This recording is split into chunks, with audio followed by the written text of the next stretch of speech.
যদি আপনারা মুসলমান হয়ে থাকেন, যদি বুকে পাটা থাকে, তাহলে আসেন বাইতুল মুকাররমা মসজিদের সামনে শালির বসান আমার নামে, কোনো অসুবিধা নাই। আমার বুকের কলিজা আছে, সাহস আছে।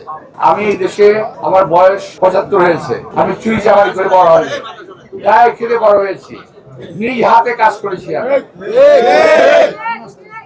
ওগুলো আপনারা ভাবতেই পারবেন না যে আপনি এই কাজ করতো, এমন কাজ করেছি শুনলে আপনার আশ্চর্য লাগবে।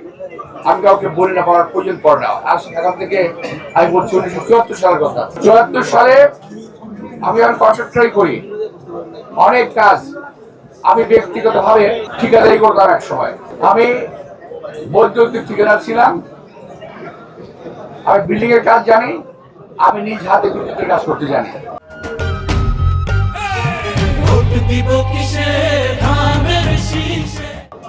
কোন প্রার্থী যদি বলতে পারেন যে নিজ হাতে একটা স্কুল লাগাতে পারবেন, আমি আপনাদের সালাম করবো।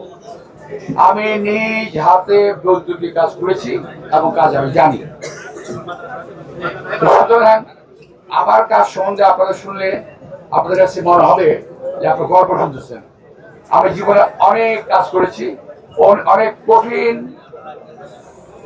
পথ অতিক্রম করে আজকের আমার এই অবস্থা। এই অবস্থা একদিনে হয় নাই।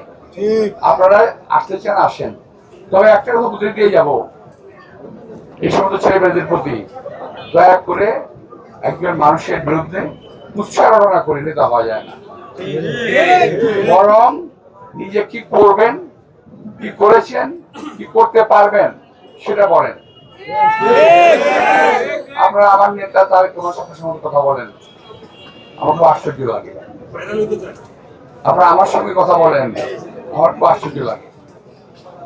মনে হয় এই বাচ্চা ছেলেগুলো কবে উদ্যোগ হবে? ওদের বয়স তো হয়ে গেছে, বিয়ে শাদী করেছেন, কত করে বাচ্চা কাছে বাপ হবেন? আপনার বাচ্চা যদি শোনে যে তার বাবা কেউ মিথ্যাবাদী ছিল, আজকে যে কথাটা বলছে রেকর্ড থাকবে, আমি যে বলছি রেকর্ড থাকবে, এই রেকর্ড করে যখন তারা শুনবে তখন আপনার অবস্থাটা কোথায় যাবে একটু চিন্তা করে দেখবেন। নিজের ভবিষ্যৎ প্রজন্মের দিকে লক্ষ্য রেখে বক্তব্য রাখেন, ভবিষ্যৎ প্রজন্মের দিকে লক্ষ্য করে কথা বলেন, ভবিষ্যৎ প্রজন্ম লক্ষ্য করে ভবিষ্যৎ প্রজন্মের দিকে লক্ষ্য করে নিজের ভবিষ্যতে গড়ে তোলেন। বাচ্চাদেরকে আগে বিপদ করবেন না, ভুল পথে পরিচালিত করবেন না। আমি আপনাদেরকে যারা এখানে আছেন ভাই, আপনাদের সবাইকে অনুরোধ জানাবো, নির্বাচনের দিন নির্বাচন কেন্দ্র পাহারা দেবেন। যারা পোলিং এজেন্ট হবেন তারা রেজাল্ট শিট নিয়ে রুম থেকে বের হবেন।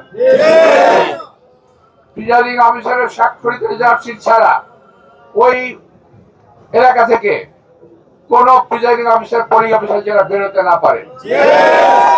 যদি বলে যে আমরা অফিসে গণনা করবো, বাক্স অফিসে নিয়ে যাবো, কোনোদিন অ্যালাউ করবেন না এদেরকে। কোনো ভয় পাওয়ার কোনো কারণ নাই।